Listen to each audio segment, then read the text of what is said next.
Hello, everyone. So, those of us who came back today, it was a great first day.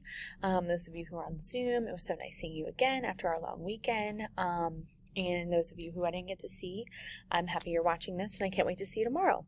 So, we have our warm up, we have our vocabulary, and then we had an infographic analysis that we got partially through. So, your warm up is what is an infographic. If you go into the OneNote section or your OneNote binder, in the warm up section under warm ups week of 119, you will find our empty warm up paper. The warm up for Monday, just put a smiley face, put MLK Day, no school, doesn't matter. Yesterday was the 18th and today is the 19th, so please make sure you are writing it in Tuesdays. Again, what is an infographic? If you can't remember, break the word down, look at it, info, and then graphic. As always, pause the video here, and then we'll move into our vocabulary. So now that you have your warm-up done, we're going to go ahead and move into vocabulary. If you could click on the root section of your binder. We have a Frayer model, so at the very bottom, it'll say Frayer and serve. Our new root is serve, S-E-R-V, not to be confused with S-U-R-V, like survivor. S-E-R-V is different. S-E-R-V means to watch over. And as always, please make sure that you have your hyphens, both before the S and after the V, because this root might be at the beginning, the middle, or the end of a word, and these hyphens do represent those different word parts. Some examples of words that have serve in them are observe, serve, conserve, reserve, and preserve. So with this particular root, when we look at the word observe, we know observe means, to kind of watch, to look at, and obviously the definition of serve is watch over. To serve someone, especially like in a restaurant, you're watching over them, making sure that they are getting everything that they need. When you are conserving something, or when you conserve, you are watching over the amount that you have and making sure that you keep that amount. When you reserve something, you are watching over it, making sure that nobody else takes it. And when you preserve something, you are watching it and making sure that it doesn't die. So some non-examples that we all came up with as a group are obviously ignore, which is the opposite of watch over. We also thought of oblivious, abandon, and naive. So go ahead and pause the video here and make sure that your Frayer model is like ours. All right, now that you're finished, I'm going to go ahead into Schoology. When you're in our course, we're going to go down to the week of 119. We're going to go in Tuesday's folder.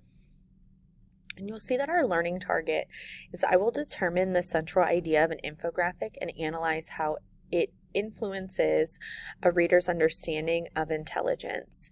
And what we're going to do is determine the central idea of the infographic, the types of intelligence, and explain how it broadens the reader's understanding of what intelligence is.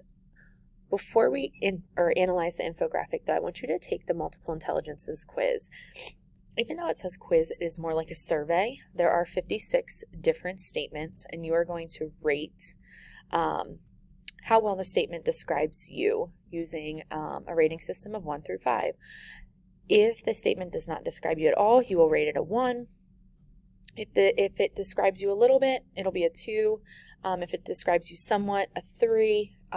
Pretty well is a 4. And then if it's spot on and exactly you, it will be a 5. When you're finished, you're going to scroll to the bottom and click Find My Strengths. And what it will do is bring up your top 3 strengths and the score you received in them. I have a video for you guys about the different intelligences that I'm going to go ahead and play for Hey guys, Daniel here from Next Level Life, and today I'm going to be talking about Dr. Howard Gardner's theory of multiple intelligences. Now, when most of us think about intelligence, we think about intelligence tests or IQ scores or maybe about geniuses throughout history like Albert Einstein. However, intelligence tests like the IQ test often only cover a small fraction of the topics that make up intelligence. As Dr. Gardner's theory of multiple intelligence points out, there is more than one way to measure intelligence, and I'm going to be talking about the 8 of them she mentioned today. The great thing about the theory of multiple intelligences is that it's found that we all have a certain level of intelligence in each of the categories, and all of them can be improved throughout our lives. And that point is something I haven't seen covered in many videos online, so I'm going to give you a few ideas on how to improve your intelligence in each of the categories today, as well as talk about some careers that work well with people who have a lot of intelligence in each particular category. So without further ado, let's get right into the list. The first type of intelligence is the one we're probably most familiar with, and that's the logical and mathematical intelligence. Logical and mathematical intelligence looks at our ability to work with numbers, understand patterns, and reason critically when confronted with problems. Generally, if you have a high logical or mathematical intelligence, you're likely very precise in your work, you take very organized notes, and probably find yourself doing really well in school since it's one of the most highly valued types of intelligence in a school's curriculum. Bill Gates and, of course, Albert Einstein are 2 examples of people with high logical and mathematical intelligence. One of the best ways to improve your logical and mathematical intelligence is to use it more often in your everyday life. This is why teachers had us take those arithmetic tests every week in elementary school. Your brain, not unlike your muscles, are strengthened through repetition. When you want to become stronger, you work out, and logical and mathematical skills are no different. They are strengthened with practice. The second type of intelligence is linguistic intelligence. Linguistic intelligence relates to our ability to read, write, and talk to others and is another highly valued type of intelligence in schools. In fact, one of the primary focuses in the very first few years of school is developing this type of intelligence. And people with a high level of linguistic intelligence are great storytellers, and they tend to be able to pick up new languages as well as their own native languages faster than the average person. J.K. Rowling and Tony Robbins are 2 examples of people with high linguistic intelligence.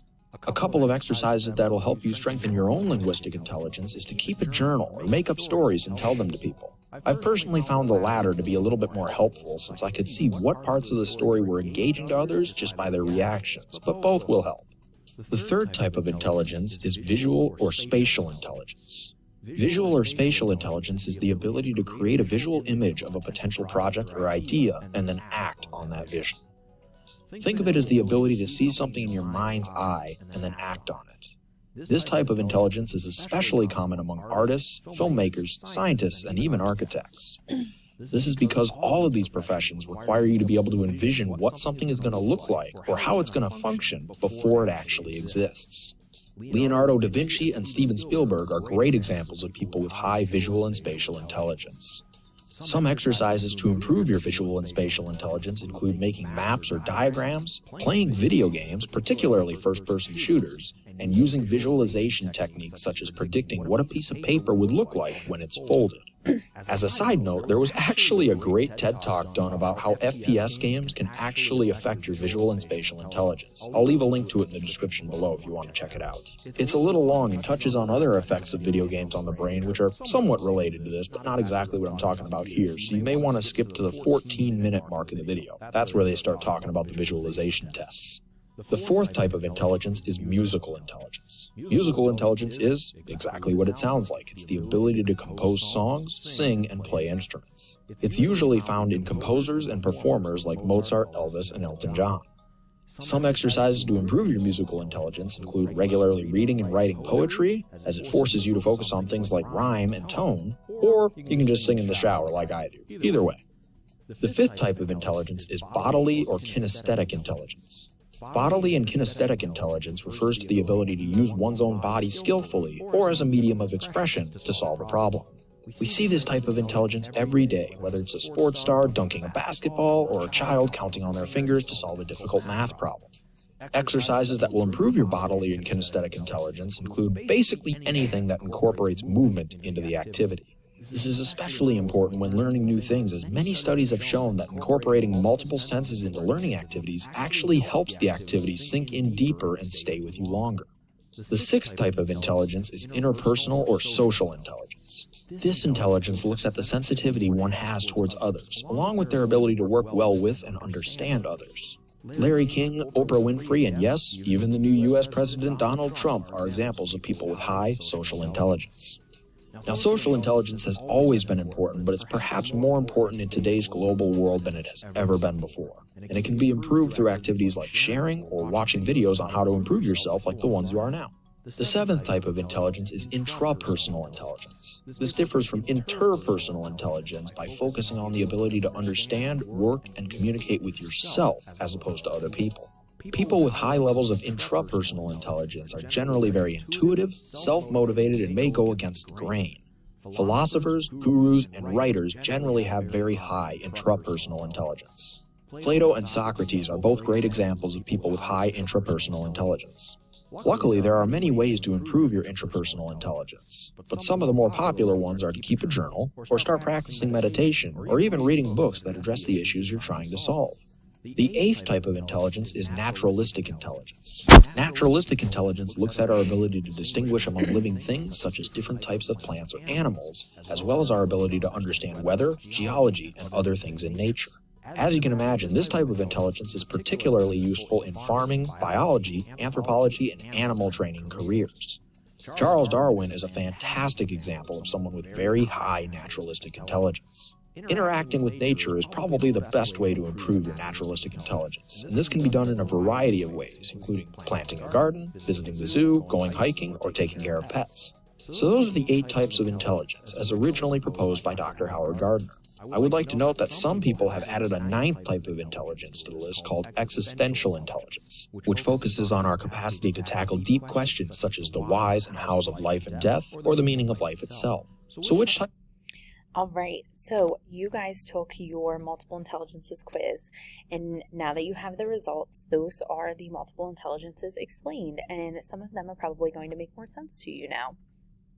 Now that we have done our multiple intelligences quiz and we have that information, we're going to dive into this infographic. So remember, when you click into the infographic, you'll see my document, and we're only going to tackle one half today.